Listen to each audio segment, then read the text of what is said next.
Meetup. Ce soir, on va essayer d'aborder vraiment les notions fondamentales du DevOps, vraiment quelque chose de... on va pas rentrer dans les détails techniques puisque ça servira à rien et puis c'est une introduction, c'est le but d'une introduction. Je vais vous faire part de mon expérience par rapport au DevOps. C'est pas toujours la même, ça peut dépendre du cadre. Voilà, ça va vraiment, c'est apprendre avec du recul. Je vous fais part de mon expérience, de comment je vois les choses. Après, rien n'empêche que vous, si vous en faites chez vous, enfin, dans votre boîte ou là où vous bossez, que vous ayez une opinion différente par rapport à ça. Juste un petit truc avant, savoir est-ce qu'il y en a dans la salle qui en font déjà un petit peu ou qui sont pleinement inscrits dans cette démarche. Uno, dos, tres, cuatro. Ok. Bon. Très bien. Et ben voilà. On va pouvoir commencer. Donc voilà, je me présente, je m'appelle Gaël Réral, je suis développeur full stack et DevOps. Je mets DevOps entre guillemets parce que ça rentre dans la démarche explicative du domaine du DevOps, donc vous comprendrez pourquoi je mets des guillemets. Je bosse chez Soyuz, on est une startup d'une trentaine de personnes juste au-dessus. Je ne sais pas si vous en avez déjà entendu parler, en tout cas je suis corporate. Voilà, donc on fait du service web, mais des buzzwords, un peu comme DevOps, du big data et de la data science. On a un collègue là, qui fait de la data science, donc si vous voulez aller, et du big data aussi, si vous voulez aller échanger quelques mots avec lui, je pense qu'il serait content de partager quelques notions. Donc voilà. Donc hop, juste avant de commencer et de rentrer vraiment dans le vif du sujet, pour vraiment prendre les choses au clair, tout ce que je vais dire, j'ai rien inventé. C'est vraiment, vous pouvez tout retrouver sur internet. Il y a des articles partout. Donc, comme je le répète, c'est vraiment par rapport à mon expérience personnelle. Et faut vraiment pas prendre ça comme un acquis. C'est comme l'agilité. L'agilité, on prend des bouts en fonction de ce qui nous arrange. Là, c'est pareil. Il faut vraiment prendre ça avec du recul. Voilà, voilà. Hop. Donc je me disais qu'un petit concept qui est plutôt sympa avant de rentrer dans le sujet pour savoir quelle est la définition du DevOps, c'est d'abord comment dire, d'enlever un petit peu tous les a priori qu'on peut avoir dessus, ou en tout cas les fausses idées, parce que souvent ça induit en erreur, et c'est pas toujours bien pour commencer un sujet. Donc voilà, qu'est-ce que le DevOps, mais d'abord, qu'est-ce qu'il n'est pas? Hop, petite fusion entre Son Goku et Vegeta. Le DevOps, c'est pas une fusion d'un dev et d'un ops, hein. Vous faites pas ça, c'est pas comme ça qu'il faut procéder. Je vais expliquer plus tard et vous comprendrez aussi pourquoi, mais vous dites pas, bon bah c'est très bien, si là je prends un dev et je prends un ops et que je les mets à bosser ensemble tout de suite, ils vont arriver à me faire du DevOps. Non. Alors là, faut absolument pas fonctionner comme ça, parce que sinon vous allez jamais y arriver. C'est vraiment, je crois que, imaginez un goal et un attaquant, je sais pas, je vois pas même quel lien on peut faire, c'est un peu tiré par les cheveux. Donc partez pas dans ce concept-là. Second point, voilà, là vous avez une petite landscape de tous les produits qu'il peut y avoir, du cloud, du service, déploiement continu, des orchestrateurs et compagnie. Aujourd'hui, on a un peu tendance à transformer tout et n'importe quoi en produit. Un exemple, vous avez des plateformes pour gérer votre agilité avec des tâches et compagnie. Si vous ne savez pas ce que c'est l'agilité, forcément vous n'arriverez jamais à faire de l'agilité en souscrivant à un service de plateforme agile. Donc c'est pareil pour le DevOps. Croire que acheter un service qui va vous permettre de faire du déploiement continu, ça va vous permettre de faire du DevOps, c'est faux. Encore une fois, vous allez voir après pourquoi, mais partez pas dans l'idée que bon bah tiens, j'ai pas beaucoup de profils, mon seul moyen de faire du DevOps c'est de payer un service 50 € par mois, et ben c'est comme ça que je vais faire du DevOps. Non. C'est juste histoire de clarifier. Hop, c'est pas un mythe, je sais pas si vous connaissez ces deux-là, moi je les adore, c'est Adam Savage et l'autre je sais plus, c'est Mythbusters. Le DevOps c'est vraiment pas un mythe, dans le sens, ça doit être un buzzword, on en tire vraiment une richesse. C'est quelque chose dans le développement de produits, les notions de time to market pour arriver à satisfaire votre client beaucoup plus rapidement, enfin en tout cas à vraiment être dans une démarche agile et faire en sorte que les utilisateurs de vos produits, je parle bien, que ce soit utilisateur, c'est B2B, B2C ou B2B2C. C'est vraiment dans tous les cas de figure, ça permet vraiment d'améliorer la satisfaction de vos utilisateurs et d'arriver à faire plus de business que vous ne pouviez en faire avant. Donc voilà, je pense que j'ai pas trop de choses à dire en plus.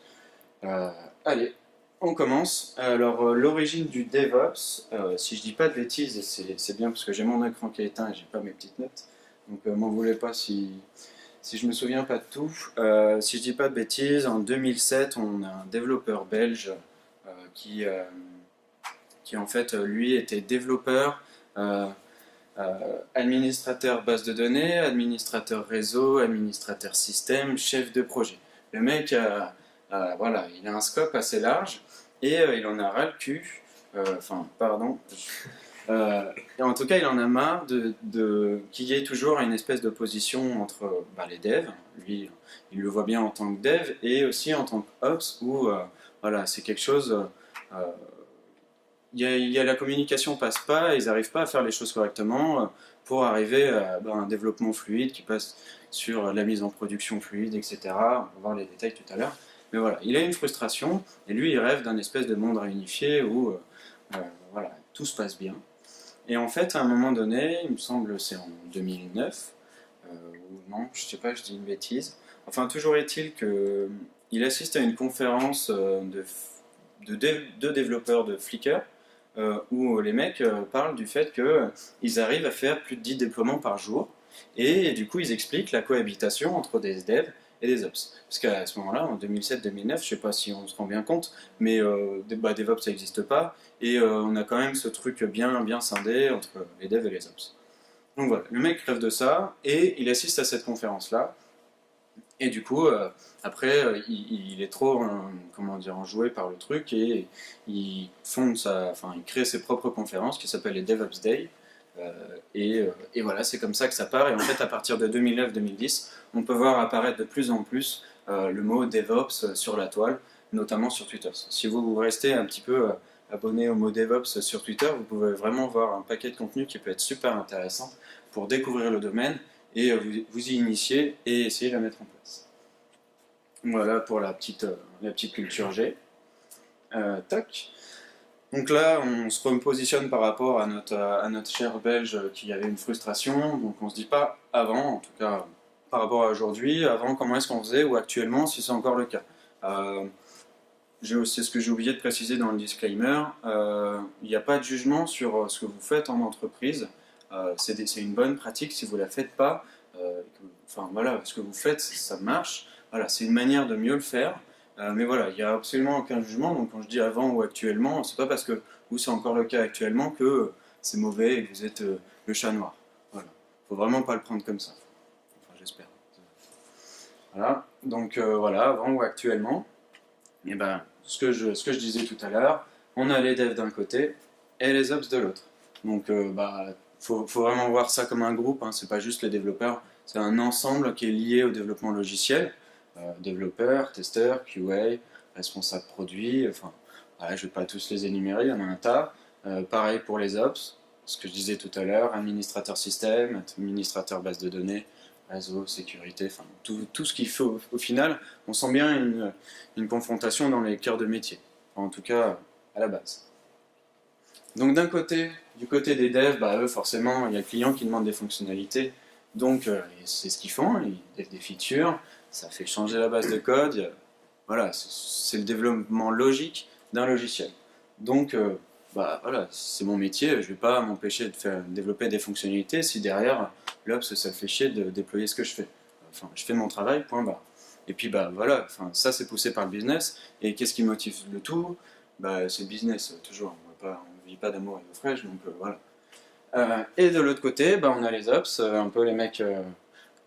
Je me permets de donner des petits adjectifs parce que je fais les deux. Quand je suis un petit peu ops, j'aime bien me dire que c'est bien, que ça bouge pas et que c'est super stable et que tant que c'est stable, voilà. Je me les croise un peu. Donc voilà, un DevOps il cherche pas mal de stabilité, enfin en tout cas la plupart du temps.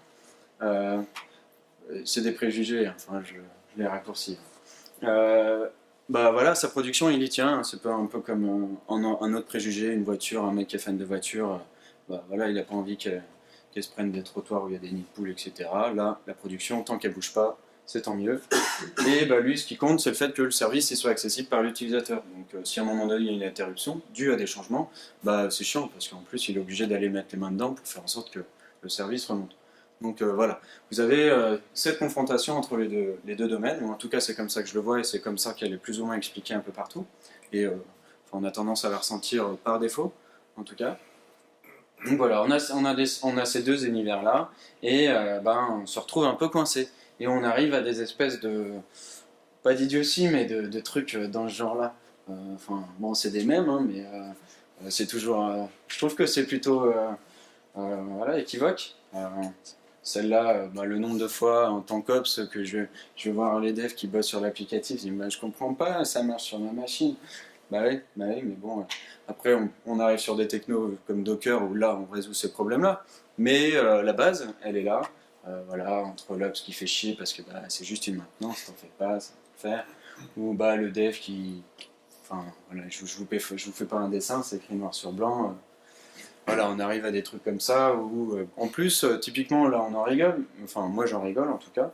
Euh, ça peut amener des tensions, et ça, c'est jamais. Enfin, c'est la pire des choses qu'on puisse avoir, parce que quand il y a des tensions, bah, le produit n'évolue pas, et en plus, enfin, derrière, il faut mettre en place, faut mettre à disposition le produit. C'est pareil, si ça c'est bloqué parce que il y a un conflit avec les devs, enfin, les devs et les ops sont pas d'accord, bah, c'est toujours pareil, c'est le business qui en pâtit derrière. Et bon, bah, enfin, voilà, ça intéresse personne, enfin, c'est dans le but de personne. Donc voilà. Donc là, ça c'était avant. Waouh. Euh, on arrive, on va essayer un peu de mixer les deux pour faire en sorte qu'il y ait une symbiose. Je trouve que bon, Yin et Yang, c'est peut-être pas le meilleur exemple, mais au moins ça, c'est plutôt explicite. Donc voilà, on arrive à une espèce de méthodo calms. Je sais pas si vous avez déjà vu un petit peu le keep calm and fait quelque chose. Voilà, ils ont transformé le truc en keep calms and do DevOps. Donc C pour culture, A pour automation, L pour lean, M pour measure et S pour share. Voilà. Donc voilà, c'est un petit peu la méthodo, en tout cas ce qu'il faut essayer de suivre pour progressivement aller vers la voie du DevOps. La voie, on a l'impression que c'est quelque chose de divin.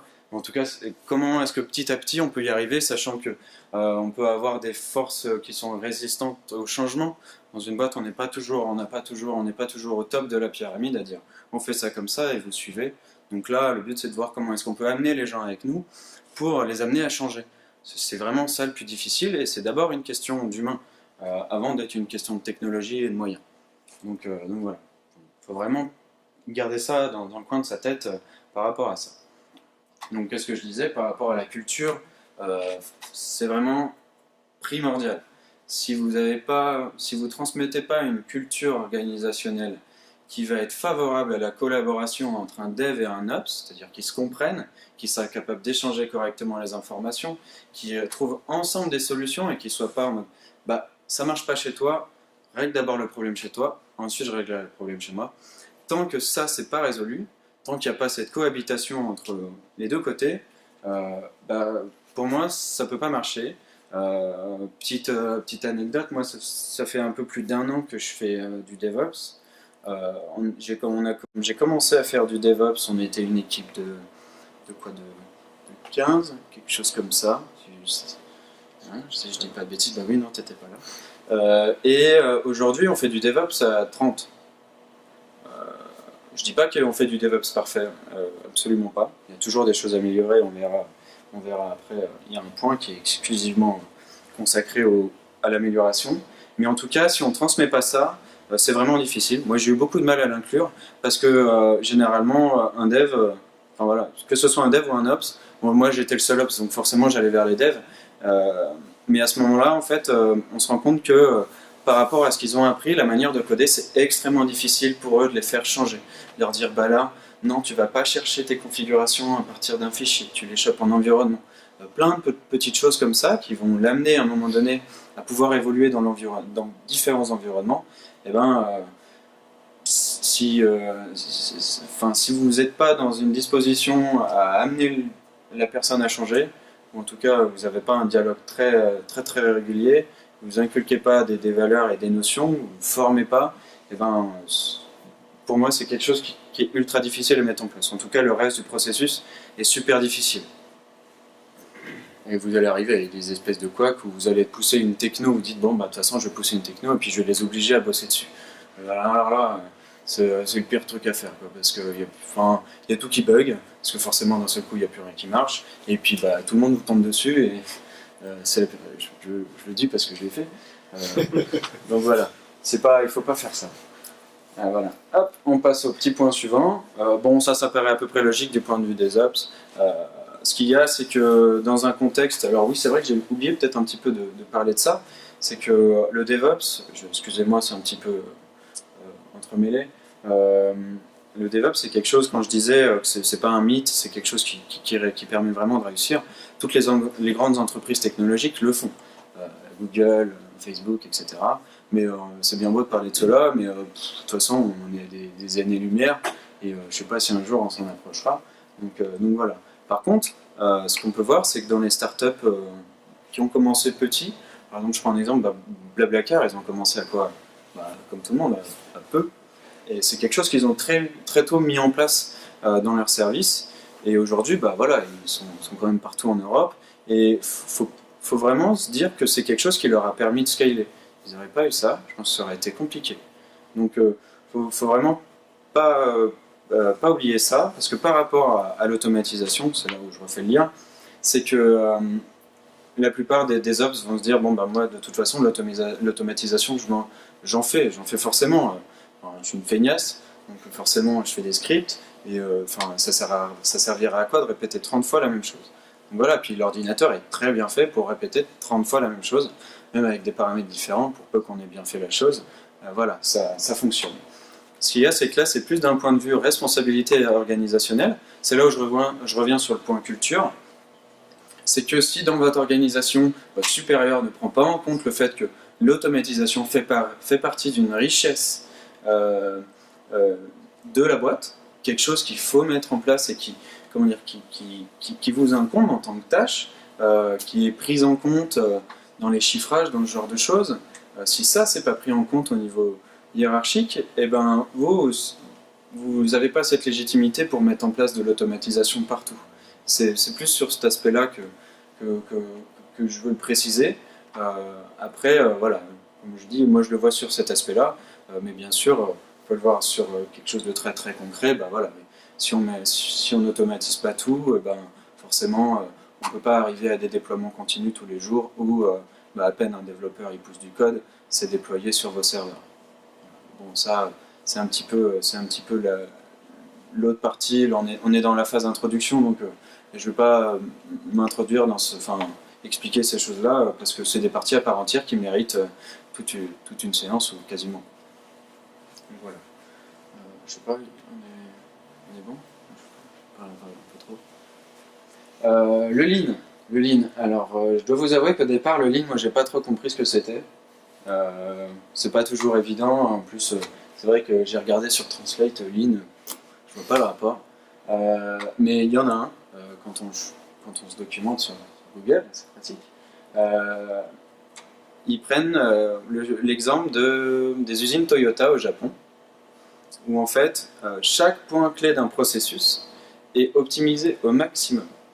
C'est primordial, parce qu'à un moment donné, si on veut arriver à quelque chose de fluide, s'il y a des points bloquants, si par exemple, on s'imagine sur un flux de déploiement, on a les tests qui prennent 30 ans parce que, je sais pas moi, parce que la machine elle est lente, la machine sur laquelle on le fait elle est lente. C'est quelque chose d'améliorer. Bon, en même temps, on me dirait c'est obvious ce que je dis, mais voilà, c'est que ce soit dans le processus technique, que ce soit dans le processus humain, les échanges, améliorer les échanges, faire des stand-up, rentrer dans ce schéma d'agilité où on va vraiment se tenir au courant du projet, où l'Ops va être impliqué dans le projet pour qu'il puisse optimiser lui par rapport au projet différentes fonctionnalités qui vont permettre de faire son travail. Vous voyez, je ne sais pas si j'arrive bien à me faire comprendre parce que j'ai eu du mal à saisir le truc, même si ça se fait implicitement, parce que quand on aime ce qu'on fait, techniquement, enfin en tout cas pour moi, j'aime aller jusqu'au bout des choses. Donc j'essaye d'optimiser au maximum, ou en tout cas tant que je le peux. Après, si ça sort de mon champ de compétences, bah, soit j'essaye de l'appréhender, et sinon, bah, voilà, je le fais pas. Mais en tout cas, j'essaye vraiment d'aller au maximum, et c'est vraiment cette démarche-là qu'il faut comprendre. C'est pas juste, bon, bah, on a un truc qui fonctionne, et ben, on le laisse là, et voilà, on a une organisation qui fonctionne, on arrive à échanger, c'est très bien, mais il faut essayer de pousser les choses plus loin, parce que plus on pousse les choses loin, bah, plus on optimise. C'est bien, super. Mais bah, toujours bah, c'est toujours le business qui compte derrière. Et plus on optimise, plus ça permet de développer rapidement un produit, plus ça permet de faire en sorte que l'utilisateur il soit content, en tout cas le client. Enfin voilà, faut garder ça en tête. C'est pas forcément toujours évident, parce qu'il faut prendre du recul. Mais voilà. Mesurer. Bah oui, c'est quand même pas toujours évident non plus. Vous faites des choses. D'abord sur le côté humain, vous mettez en place des choses. Euh, c'est aussi ce que j'ai fait comme erreur, c'est-à-dire mettre en place des choses et pas écouter le retour des devs, ou en tout cas pas de manière explicite et équivoque en disant bah, surtout venez me voir, j'ai fait ces changements-là, qu'est-ce que vous en dites? Il y a cette notion de dialogue, mais surtout récolter les avis, que ce soit au niveau humain, donc les avis, s'il y a des critiques, des choses comme ça, mais aussi sur votre pôle technique, enfin si vous êtes Ops ou Dev, voir ce que ça donne au niveau technique, si ça se déploie correctement, enfin voilà, tout ce que vous allez essayer de mettre en place, c'est une démarche scientifique, vous testez et vous mesurez pour savoir si ce que vous avez fait ça fonctionne. Toujours avoir cette démarche à un moment donné, de prendre du recul sur ce que vous avez fait et de s'assurer que c'est bien ce que vous vouliez et qu'en tout cas, si jamais c'est pas ce que vous voulez, vous passez sur du lean, là vous optimisez, vous améliorez ce que vous faites. Voilà, c'est vrai que c'est toujours un peu abstrait. En plus, je me suis fixé par rapport à des points qui étaient évoqués un peu partout. Voilà, j'essaye un petit peu de schématiser. On n'a pas toujours le temps de mesurer, le contexte professionnel n'est pas toujours évident. On est souvent, moi en tout cas, en plus, vu que je suis le seul ops, j'avais la tête partout. Donc c'était difficile de vraiment garder quelque chose d'à jour et de faire en sorte que tout le monde soit satisfait. Donc voilà, si c'est quelque chose que vous cherchez à mettre en place, donnez-vous du temps. Prenez vraiment le temps de faire les choses, parce que sinon vous allez perdre encore plus de temps. Vous êtes obligé de revenir en arrière sur votre travail, générer de la frustration par rapport à vos collègues, que ce soit en tant que dev ou en ops, toujours.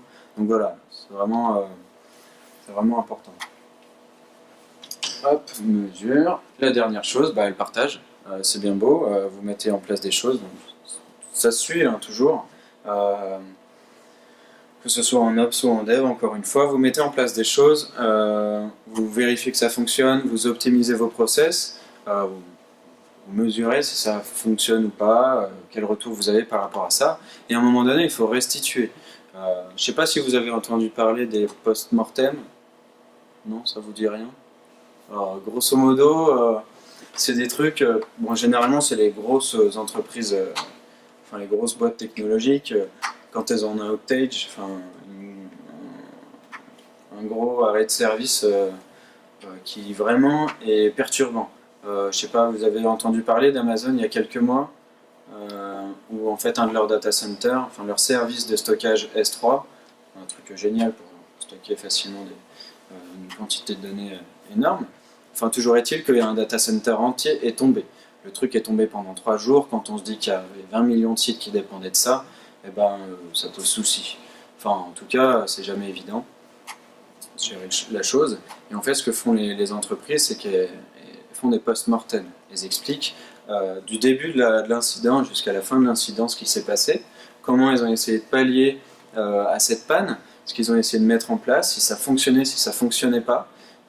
Toujours dans cette démarche aussi, c'est là qu'on retrouve des points du DevOps, c'est-à-dire mesurer, voir ce qu'ils ont fait, si ça fonctionne, si ça résout les bugs ou pas. Et puis le concept du post-mortem, partager. Partagez votre retour d'expérience. C'est un peu le même principe pour le DevOps. Vous avez mis en place des choses par rapport au déploiement de vos produits, applicatifs, etc. Partagez. même si vous avez fait ça en 3 fois, la première fois ça a échoué, vous vous rendez compte que la méthode elle est pas bonne. La deuxième fois elle est quasiment bonne, mais le socle il est pas bon sur les serveurs. Vous utilisez le mauvais OS ou j'en sais rien. Je dis des bêtises, mais vous vous rendez compte que la machine elle n'est pas sizée comme il faut et qu'elle n'a pas assez de CPU. Et vous faites ça et vous êtes dans un cycle itératif où chaque élément vous permet d'avancer. C'est une expérience, il faut la partager. Parce que c'est un savoir que vous avez acquis, où d'autres peuvent suivre, et bah, il ne faut pas qu'ils retombent sur les mêmes erreurs. Donc c'est quelque chose, voilà, il faut partager ce que vous faites, surtout dans le schéma. Je pense que j'ai plus ça dit. Non. Donc on se retrouve un petit peu avec ce truc-là. C'est vrai que vu qu'on est dans l'introduction, c'est des choses qu'on n'a pas vues.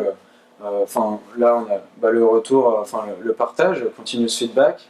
Là, on a l'étape juste derrière de continuous integration. C'est quelque chose qu'on n'a pas abordé. C'est vraiment dans le processus technique du DevOps. Enfin, c'est comme ça que je le vois. Pareil pour le deploy. Operate, nous, c'est plus, faut voir le CALMS un peu plus en surcouche par rapport à ça. Mais du coup, il y a toujours ce cercle vertueux où voilà, j'ai une culture d'entreprise, j'essaye d'aller vers les gens pour mettre en place des choses. Je mets en place de l'automatisation pour voir si ça fonctionne. Je mesure si mon automatisation fonctionne. Je regarde si tout ce que je fais est dans l'air des choses, si l'applicatif tourne bien, etc. Et une fois que tout fonctionne bien, je partage mon expérience sur l'ensemble de ce cycle. Donc voilà. Tac. Et c'est tout. Voilà. J'espère que ça n'a pas été trop abstrait parce que c'est jamais évident. Enfin, moi, en tout cas, j'ai pris un peu de temps pour faire la conf et j'ai eu un peu de mal à synthétiser parce que c'est énormément de technique, même s'il y a beaucoup de relationnel et d'échanges avec les collègues. Mais ce qu'on retient, en tout cas en tant que dev ou en ops, c'est ce qu'on a mis en place techniquement. Et du coup, le mettre sur papier d'abord, le schématiser pour faire en sorte que ça soit compréhensible par tout le monde. Enfin, j'ai pas cette prétention, mais je me dis, j'espère vous avoir transmis quelque chose qui était compréhensible. C'est pas toujours, ça n'a pas été évident, donc j'espère que ça a été clair pour vous. Et si c'est pas le cas, dites-le moi. Et sinon, voilà. Mais essayez. Voilà. Merci. Merci.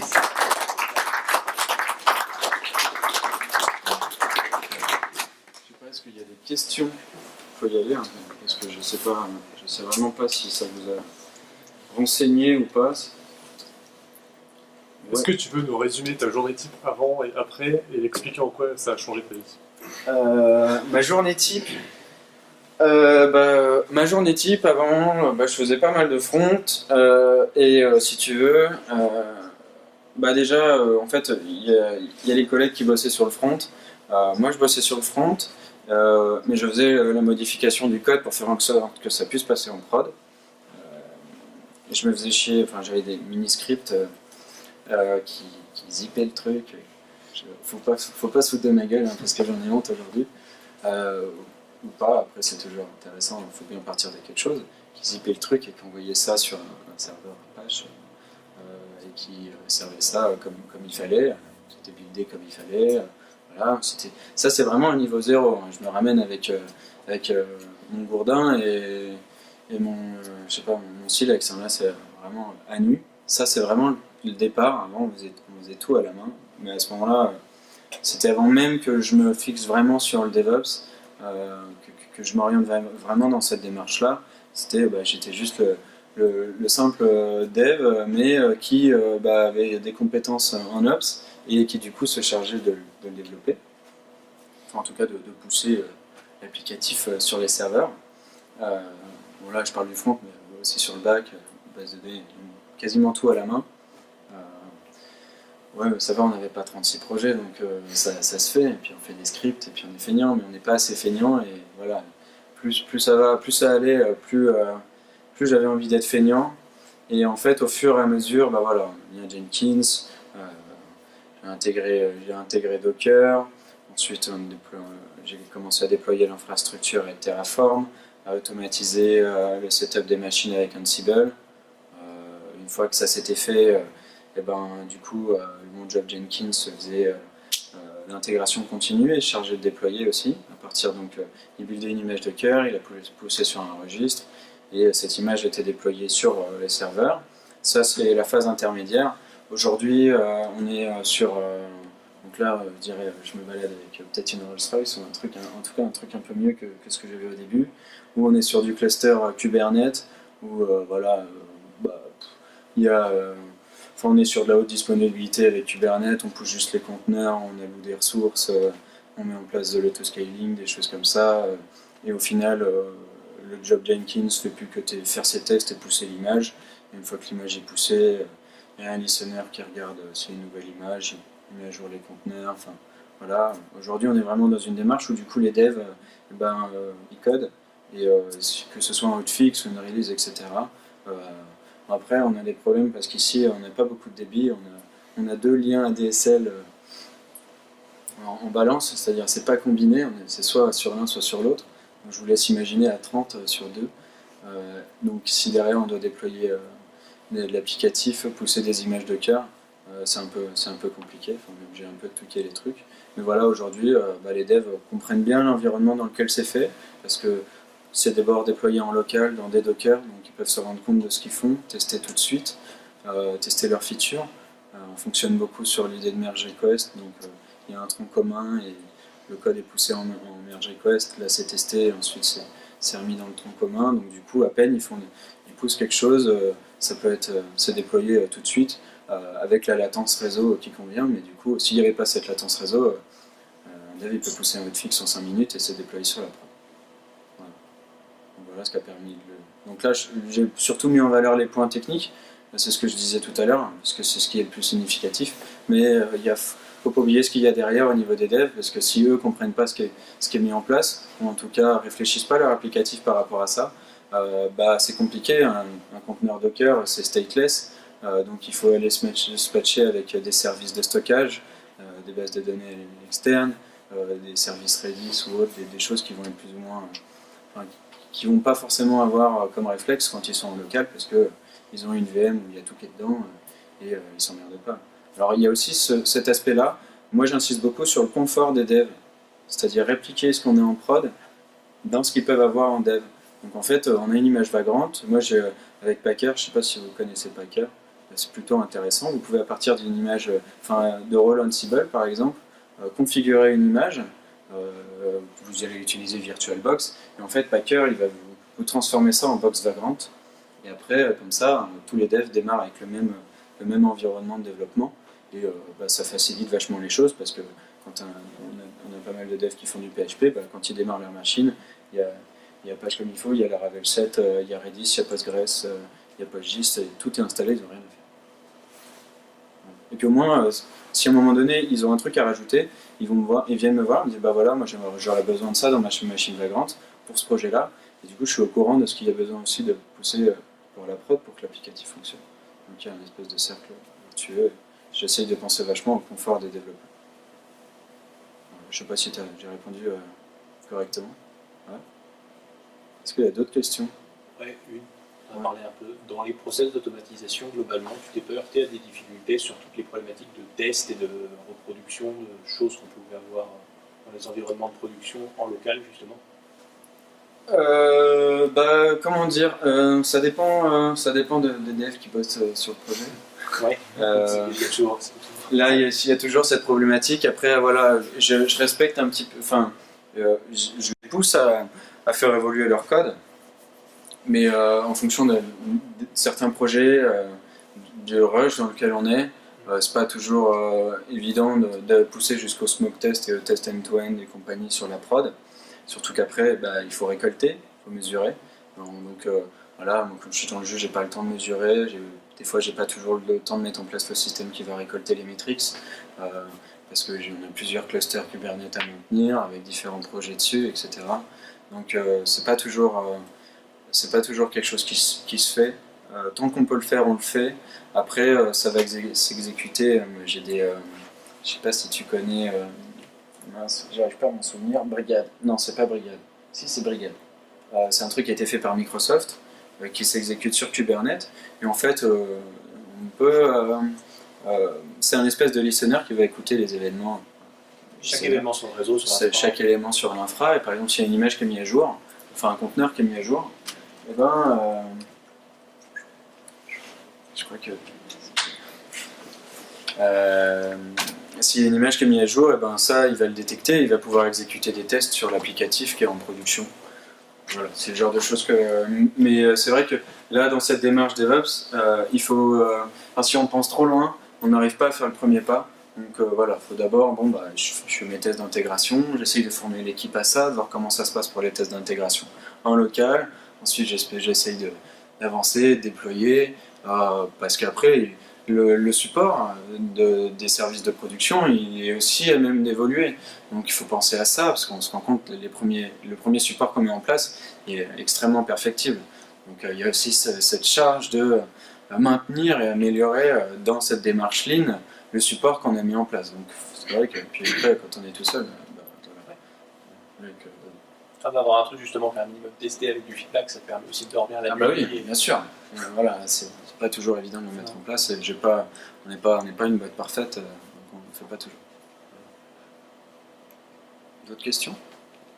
Sur le process de mise en place du DevOps dans la boîte, ton intervention, je trouve, sur un sujet qui est très technique avec tout ce que tu viens d'aborder là, où c'est vraiment des technos avec Docker, etc. En même temps, il y avait beaucoup de vocabulaire qui vient de l'agile, le Lean, Ouais, complètement. Flag. Ah oui, oui. Du coup, toute cette partie-là, c'est toi qui l'as prise en charge au moment où ça a été mis en place sur Soyuz, ou vous aviez déjà des équipes agiles où il y avait Alors c'est bien, c'est une bonne question. Quand je m'y suis mis, on a vraiment commencé à se mettre dans l'agilité réelle avec notre premier chef de projet. Avant, on n'en avait pas. On était déjà 15 avant d'avoir un chef de projet. On ne fait pas toujours les choses dans l'ordre. C'est pas toujours facile. Et du coup, en fait, avant même d'avoir cette démarche agile, j'ai commencé à essayer de mettre en place ce processus. Après, c'est vrai que du coup, ça match très bien.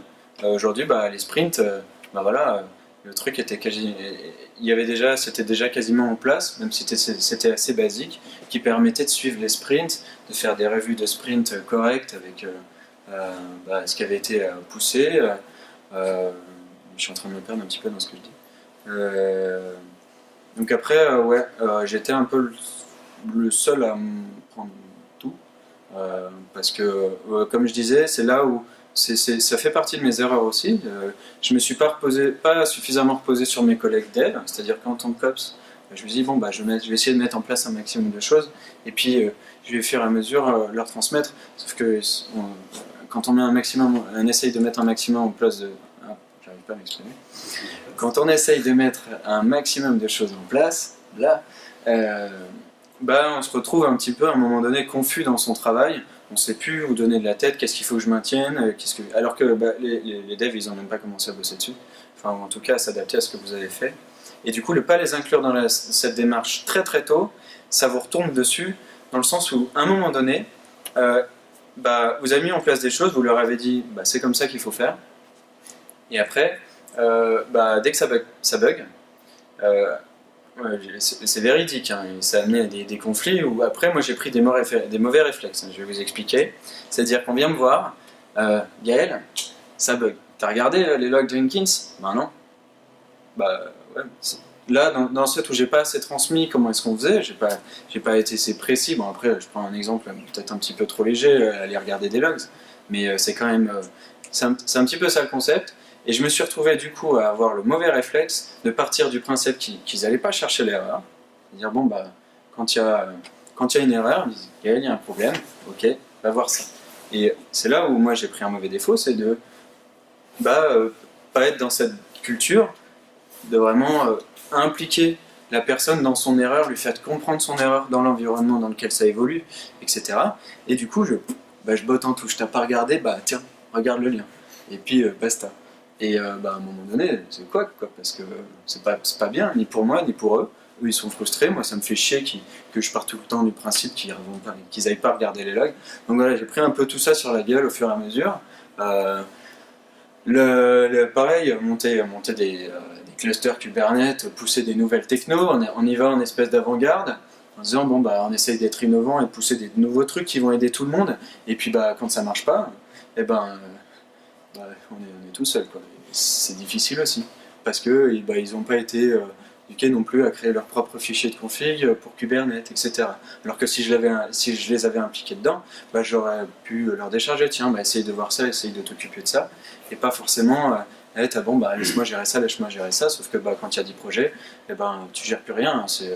Je prends souvent les métaphores, enfin ce sont pas tellement une métaphore, mais le concept des caisses en supermarché. C'est bien quand elles fonctionnent à 80%, mais quand elles sont toutes pleines, on fait plus rien. Enfin, c'est comme les CPU, on leur dit, si tous les CPU sont à 100%, il fait plus rien. Bah, moi c'était pareil. Donc voilà, il y a vraiment cette démarche où il faut se reposer sur les autres, il faut aider les autres, enfin, faut les prendre dedans, parce que quand tu te ramasses tout comme ça, même si c'est étalé sur un an, il y a toutes les technos à apprendre, essayer de tout mettre en place, on met en place des trucs, on se rend compte tout de suite des défauts, donc il faut tout de suite mettre à jour, sauf que derrière ça pousse pour pouvoir déployer, etc. Donc, ça résolu comment du coup? À quel moment vous avez trouvé un plan défini bah, au moment donné où je me suis rendu compte, pour le point que j'ai expliqué, où je me suis rendu compte que je les bottais en touche alors que depuis ils avaient appris à regarder les erreurs. Voilà, c'est des trucs, mais mine de rien ça joue vachement. Ça a été, on va dire que ça s'est fait au fur et à mesure.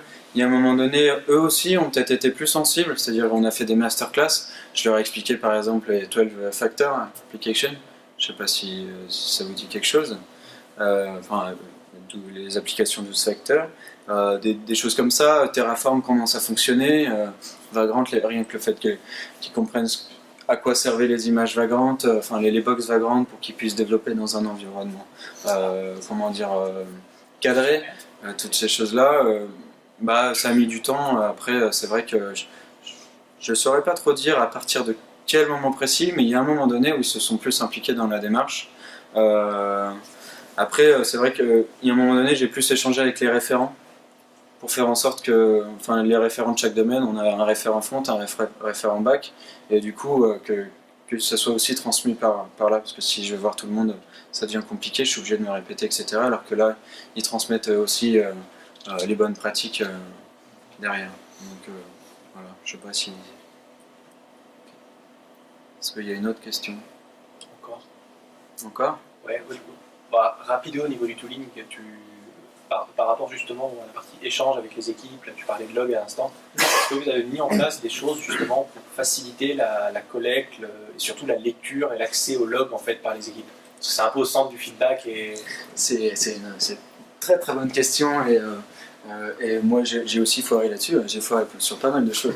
En fait, on peut leur fournir le log plutôt que de leur demander d'aller le chercher. Ben oui, après il y a quand il est disponible et parce que il y a pas cet effort, mais après il y a aussi c'est à la charge de justement de l'ensemble de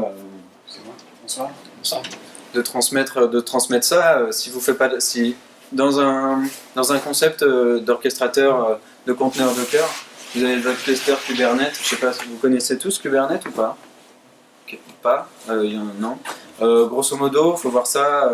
En fait, Kubernetes, ça va réunir plusieurs machines. Je vais vraiment faire très grossier. Plusieurs serveurs. On va pouvoir en ajouter, c'est une pool de serveurs. Et en fait, on va parler à Kubernetes pour déployer des conteneurs Docker. Et lui, il va savoir sur où est-ce qu'il faut les déployer. Et si jamais il y a un conteneur Docker qui quitte, mais il va le relancer.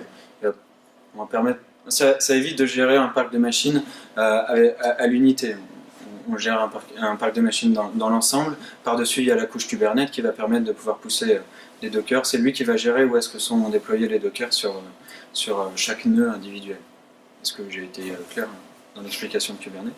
Et par exemple, là, ça devient compliqué. Quand à un moment donné, on ne sait pas où sont les conteneurs, si imaginons on a un cluster de 10 machines, forcément, quand il y a un Docker qui est déployé, on ne sait absolument pas où il est. Là, l'intérêt, c'est de faire la centralisation des logs. Vous allez faire un premier truc, c'est de faire la centralisation des logs dans votre cluster. Votre cluster, il tombe, vous n'avez pas de log. Oui, mais bon, on fait les trucs comme on peut au départ.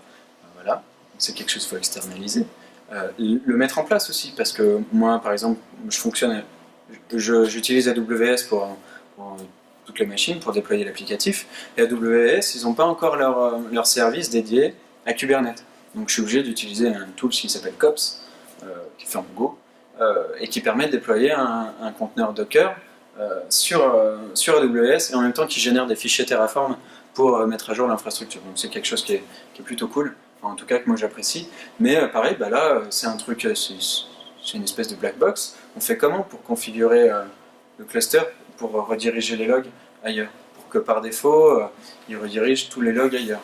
Il y a une notion de recherche, et puis pareil, quand on n'a pas toujours les moyens d'avoir un cluster de test, un cluster de pré-prod, un cluster de prod, et ben, si on n'a qu'un cluster de prod, ou en tout cas qui fait la pré-prod et la prod, et puis ben, on se dit que la test au final elle est en local, bah, quand à un moment donné vous voulez mettre en place votre centralisation des logs, et quand ça pète, bah, ça fait péter le cluster et votre applicatif avec.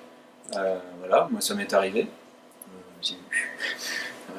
En plus c'était un vendredi. Voilà. C'est vrai que j'ai pas trop parlé de ça sur l'applicatif, sur le avant et le après, où avant on avait des releases tous les 6 mois, et c'est de là que ça vient, on déploie pas en prod le vendredi parce qu'on n'a pas envie d'y passer le week-end, parce qu'il y avait une énorme différence entre l'environnement de dev et l'environnement de prod. Là avec le DevOps ça permet de vraiment réduire cet écart, et justement bah, de se dire, bon bah vas-y, mais en prod, le vendredi je m'en fous. Des fois ça se passe pas toujours comme ça, et voilà, on en subit les conséquences. Et là, voilà, typiquement, j'ai mis de la centralisation des logs, ça m'a pété dans les pattes, et bah, on essaye de faire tant bien que mal, donc un petit peu de centralisation des logs, je leur laisse accès au cluster, pour qu'ils puissent aller voir les conteneurs, ce qu'ils ont comme logs, etc. Centralisation. Et bah, Elasticsearch, Kibana. Et pas Logstash, en fait, là c'est là où j'ai géré le Logstash, c'est parce que dans les conteneurs Docker, il y a la possibilité d'utiliser les drivers de log de Docker. Et en fait, on peut, comment dire, dans Docker, il y a un driver de log CloudWatch, donc c'est là-dessus, c'est le service d'Amazon pour pouvoir pousser des logs sur leur service, et ça permet de pousser directement les logs sur leur service, et comme ça, bah, en plus si le conteneur, enfin si le cluster il tombe, et ben on n'est pas sans reste à se dire bon bah je sais pas pourquoi il est tombé. Donc voilà. Je peux continuer toute la soirée, je vais arrêter. Non mais tu peux, faut pas hésiter, hein, les autres si vous avez des questions. Dans quelle proportion l'équipe de dev en fait a été le moteur de ce que tu as apporté dans les process, et à quelle proportion toi tu as été... Bonne question. Dans quelle proportion au départ, c'est là où c'est toujours une question de comment est-ce qu'on l'aborde. Au départ, vraiment, j'étais vraiment mal parti, où je faisais tout de mon côté, et puis c'est même moi qui allais modifier le code. Voilà. Enfin, je leur faisais une merge request où je leur disais regarde, j'ai modifié ça. Mais ça bannir, parce que quand on n'implique pas la personne, bah, forcément elle n'a rien à carrer, clairement. Donc voilà, on est avant tout responsable de la manière dont les autres s'impliquent dans notre travail. Moi c'est comme ça que je le vois. Donc aujourd'hui bah, je les implique clairement, et de toute façon voilà, les référents ont pris c'est vrai que j'ai d'abord vraiment ça a vraiment commencé à se mettre en place quand j'ai communiqué avec les référents, ou en tout cas je leur ai transmis les billes et que j'ai vraiment échangé avec eux, c'est-à-dire qu'on avait des projets de test où j'ai fonctionné qu'avec les référents, où en fait à ce moment-là bah, on testait la mise en prod d'un applicatif lambda. Lui faisait il mettait en place de l'upload sur du S3, enfin sur un service de stockage, du cache avec du Redis, etc. Quelque chose qui faisait appel à vraiment beaucoup d'éléments dans un environnement de prod. Où moi là ça me permet de perfectionner le processus, et lui ça lui permettait de vraiment bien comment dire, arranger l'applicatif pour qu'il puisse recevoir toutes ces choses là, et à partir de là en fait ça faisait la base de code pour chacune des équipes, enfin, pour chacun des devs, et après il commençait avec cette base de code où il y avait déjà les éléments, il y avait des masterclass où du coup on expliquait comment ça fonctionnait, et voilà, il y a vraiment à partir de ce moment là limite s'il y a un intérêt, si c'est déjà dans le code, ben voilà, c'est un petit peu plus facile aussi pour eux de l'assimiler, et en tout cas aussi de s'impliquer dedans. Voilà. D'autres questions? Là, tous les process ont l'air d'être tournés vers l'intérieur. Questions? On parle souvent du développement. Là. Ouais. Maintenant, on parle de prod. La prod, c'est toujours la vôtre ou ça peut être la prod de client dans le cas de Alors c'est là où non, nous en tout cas, c'est toujours la nôtre. On a toujours la main dessus.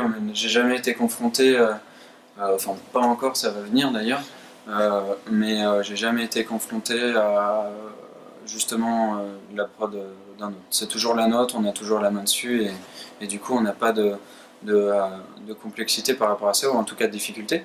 Mais je peux peut-être essayer de répondre à en tout cas, c'est un cas. Je me figurais juste que toutes ces problématiques organisationnelles qui sont a priori. Ouais, c'est toujours très interne. Enfin, en tout cas, la plupart du temps. Ouais. Vont se poser aussi éventuellement avec des clients. Quand on parle de ligne, souvent on fait référence à l'industrie de l'automobile. Ouais. Et là, Ouais. la question de la sous-traitance. Oui, alors c'est vrai que c'est une problématique. J'ai un peu, je dois t'avouer que j'ai un peu de mal à me projeter dedans. Comment est-ce qu'on pourrait voir les choses après C'est pour savoir si tu avais déjà traité le cas. Ah non, non du tout. Non, mais c'est intéressant et c'est pas non plus. Je pense que c'est quelque chose qui, pour le coup, peut changer pas mal de choses dans le concept, parce que quand on commence à externaliser les choses, alors là, il y a un autre rapport en plus qui s'installe, qui a une confrontation organisationnelle, même pas personnelle. Donc du coup, ouais, ça peut être intéressant d'explorer le truc. Plus difficilement dire à une équipe, ça tu peux pas faire. Bah oui, si tu parles à un interlocuteur qui va parler à un autre, enfin la plupart du temps, donc là, c'est vrai que ça... Après, ouais, à ce moment-là, il faut choisir ses interlocuteurs, faire en sorte qu'ils soient réceptifs à ce genre de choses. Je sais qu'on avait un client qui faisait lui-même son hébergement, et qui c'est toujours compliqué quand on demandait une version particulière de notes, des choses comme ça. Et le jour où on s'est mis à livrer, alors on n'était pas sur Kubernetes, mais on utilisait Docker Swarm, le jour où on lui a fourni on fournit des images qui de la conf de Cluster Swarm, il était ravi. Enfin, du coup, il avait plus, même au niveau de l'hébergement du client, il a eu certes la montée en compétence sur gérer un Cluster Swarm, mais une fois qu'il maîtrisait ça, après, du coup, il n'avait plus toutes les problématiques des technos, on pouvait lui envoyer ce qu'on voulait, quoi. Du Node, du PostgreSQL, ouais, c'est l'intérêt de Docker, quoi. Ils n'ont plus à maîtriser un minimum, mais ils n'ont plus de problème de configuration, tout ça. Ça, c'est la réponse technique, effectivement, dans le cas d'un déploiement du client, mais en fait, dans mon esprit, j'en étais même pas là. J'en étais éventuellement déployer nous-mêmes la prod pour le compte d'un client. Après, là, il y a des problématiques. C'est un argument commercial, ça peut être un argument commercial, c'est-à-dire que nous, on a une méthodologie, tu vends cette méthodologie dans ton développement produit. Technique, ça pose des questions aussi organisationnelles sur les déploiements de futurs, les questions de maintenance. Oui. Ouais, c'est vrai qu'après, je pense que ça dépend aussi de la taille du projet, quand c'est de l'ordre, je sais pas, de petits sites ou peut-être de petits applicatifs. Si on passe sur des espèces de SI ou des ERP ou des conneries, des trucs comme ça. Par exemple, dans le système de la santé. Oui, non, mais non, faut pas. C'est l'entreprise qui déploie le soft qui compte pour compte de la sécu. Ah ouais, non, mais c'est horrible. Tu vois, je serais du genre à imposer des contraintes en disant, voilà, il faut qu'on ait accès au serveur et vous y touchez pas, quoi. Ou même s'il y a des normes, voilà.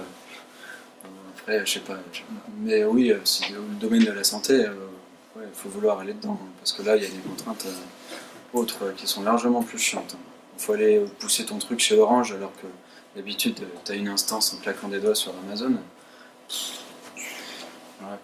Il y en a d'autres, ça s'assouplit un peu maintenant, tu as plus de providers pour les certifs. Ouais, heureusement. Parce que, non. Là, tu reviens dans ta grotte avec ton Silex. Je le vois comme ça, après, c'est pas. Ça m'améliore. Il y a une autre question? Une question troll? Ouais, une question troll. On fait quoi? Comme tu veux. Des trolls aussi, je sais pas. Tu nous as beaucoup parlé des pratiques DevOps, des rituels. Ouais. Et je crois que dans le premier ou deuxième slide, tu as présenté aussi ce que tu faisais. Ouais. Je sais pas si c'était ton poste. Tu as dit développeur full stack et DevOps. Ouais, j'ai mis entre guillemets. D'accord. J'ai mis entre guillemets. Donc tu as dit ce que c'était. Est-ce que c'est aussi un métier DevOps ou est-ce que c'est là où du coup après je disais que c'est pas une fusion d'un dev et un apps, etc. Je considère, je suis vraiment, quand je dis DevOps, c'est parce que voilà, je me suis inscrit dans cette démarche-là et aujourd'hui c'est un buzzword et les gens se repèrent à ça. Typiquement, je fais du dev et de l'ops et j'arrive à faire communiquer les deux, mais quand on met compétences, tu mets DevOps et puis voilà. c'est pour ça que c'est à mettre entre guillemets, parce que je suis Ops, je fais du dev, mais je suis capable de me mettre à la place d'un dev. Enfin, en tout cas, j'essaye avec toutes les erreurs que j'ai faites. Et c'est à partir de ce moment-là où, du coup, en comprenant les deux et aussi avec une équipe, que je me définis DevOps. Mais c'est pas, ça peut être une compétence, mais t'as beau maîtriser tous les outils que tu veux, bah, avant ça, si tu sais pas le mettre en place avec une équipe, bah, t'en feras rien. Donc voilà, c'est plus par rapport à ça que je dis, sachant que les compétences sont un full stack, on a plus tendance à dire, voilà, c'est orienté technique, alors que là, le paradigme est un peu différent. Non mais les deux existent. L'ingénieur DevOps, c'est le chef de projet DevOps. L'année dernière, j'étais à Londres, clairement il y a des intitulés de poste comme ça. Oui, ça existe. Après, pour moi, ça reste plus une démarche. C'est une mentalité avant C'est d'être pour un ça poste. qu'ils font la distinction entre l'ingénieur DevOps qui sera plutôt orienté sur les outils, et chef de projet Ouais, DevOps où là on sera orienté sur les process organisationnels de l'entreprise. Ouais, c'est pas faux, c'est pas tellement. C'est vrai que des c'est. conférences DevOps comme on a ce soir, où c'est complètement orienté sur l'organisation de l'entreprise. On ne parle même pas des outils. Là, on n'a pas trop. Ouais, on a un petit peu évoqué, mais. T'as peut-être question 3. En un mot, DevSecOps. Alors, en un mot, je suis tout seul. Voilà. C'était ma question en un mot, tu peux répondre avec plus de mots. Ok, merci. Non, c'était pour continuer là-dessus. Ouais, la DevSecOps. Après, si on met en place ce qu'on a appris par rapport à l'automatisation, moi, c'est quelque chose, je l'ai en tête, clairement. Après, il y a des notions de sécurisation par défaut, où on peut vraiment. Aujourd'hui, on a accès à pas mal de choses qui peuvent permettre, en tout cas, de ne pas laisser les portes grandes ouvertes. Après, voilà. Je mets pas le nez dans le code, donc du coup, je sais pas si. J'imagine que typiquement, on va pas utiliser du MySQL, mais plutôt vidéo, trucs qui vont fonctionner correctement. Je le vois avant tout sur le côté hardware, où je vais vraiment automatiser la manière dont je déployais les machines, appliquer des règles de sécurité derrière, appliquer des rôles Ansible où je vais avoir configuré tout un tas de recettes qui vont permettre de checker des règles, vérifier que c'est correctement mis en place. Après, il faut avoir le temps. De regarder ce qui se passe, parce que des honeypots et compagnie, des systèmes d'intrusion, que ce soit même en interne, c'est des choses c'est encore un autre domaine de compétences. C'est encore différent. Alors je ne sais pas si ça faisait partie de ta question. DevSecOps, est-ce que c'est aussi impliquer les devs dans la démarche de la sécurité applicative? Alors là, pour moi, il faut avoir mis les mains dans le cambouis au niveau sécurité pour comprendre ce que c'est et pour pouvoir la mettre en place sur de l'applicatif. Après, il y a les bonnes pratiques, mais ça va plus loin que ça. Donc, là, je pousse plus loin. Je suis tout seul, là, je ne vais pas pouvoir. Non, sans aller forcément jusqu'à avoir, comme tu disais, un gars qui veut être à la fois dev, à la fois ops, à la fois expert en sécurité. Le simple fait déjà de sensibiliser les gens aux problématiques importantes. Par exemple, tu vas expliquer à tes développeurs PHP qu'écrire des logs sur le système de fichiers, c'est pas bien. Ça ne demande pas non plus. C'est pas bien. Non, mais c'est des choses un peu basiques. Non, il y a des gens qui en ont besoin de les dire. Il y a clairement. Après, voilà, il y a des choses qui sont à inclure par défaut. Moi, j'ai tendance, tu vois, de temps en temps, je passe sur des projets front-end et même NPM, quand on fait NPM install, et il nous fait des logs de temps en temps où il y a des vulnérabilités qui sont affichées par rapport à certains packages. Je vais voir tes collègues, j'ai dit, t'as vu, là, tu pourrais peut-être mettre à jour ton package, ça ne coûte pas grand-chose. Ça part de là, après, c'est quelque chose qui n'est pas encore trop... qui est particulièrement difficile à mettre en place, surtout quand on a une richesse applicative qui est assez grande. Quand on a une seule application à maintenir, un seul type de serveur, etc., ça va. Quand on en a plein, avec différents types de projets, différents types de bases de code, ça devient difficile. Après, tu peux intégrer ça dans la couverture de test et compagnie, où tu vas faire une analyse syntaxique de ton code, etc., pour vérifier qu'il y a des choses qui ne soient pas intégrées, alors qu'elles ne devraient pas. Mais après, à partir de là, voilà, on serait une équipe de, tu vois, de 5-6 ops par exemple. C'est clair que c'est quelque chose qui serait inclus. Mais là, tout seul, ouais, non. Mais il faut le penser. C'est vraiment, parce que la sécurité, c'est vraiment un enjeu aussi. Mais c'est vrai que ça pourrait peut-être faire l'objet de petits trucs. On peut être optimiste, c'est de se dire que le fait que les devs aient plus conscience de l'infrastructure, des bêtises, ce que tu disais sur le fait de mettre l'environnement pour définir les passeports, en soi, c'est un truc. Quand tu n'as pas fait un peu d'ops, tu ne sais pas, c'est des concepts que tu ne maîtrises pas, et c'est des problèmes de sécurité importants. Ouais, c'est vrai. Ah ouais, bon, on va pas. J'espère que, en tout cas, aujourd'hui, on ne versionne plus des mots de passe dans son Git ou autre. J'espère. Voilà. Une autre question, peut-être?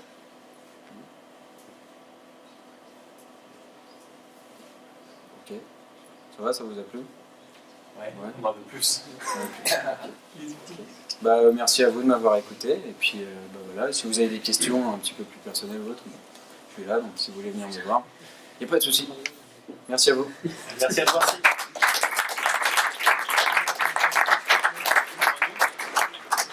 Très légèrement en décalage. Est-ce que vous avez des soucis, notamment sur le passage en conteneur par rapport sur les bases de données? Base de données, pas conteneur. Ok, merci. Voilà, c'est tout. On n'est pas suffisamment gros pour arriver à gérer.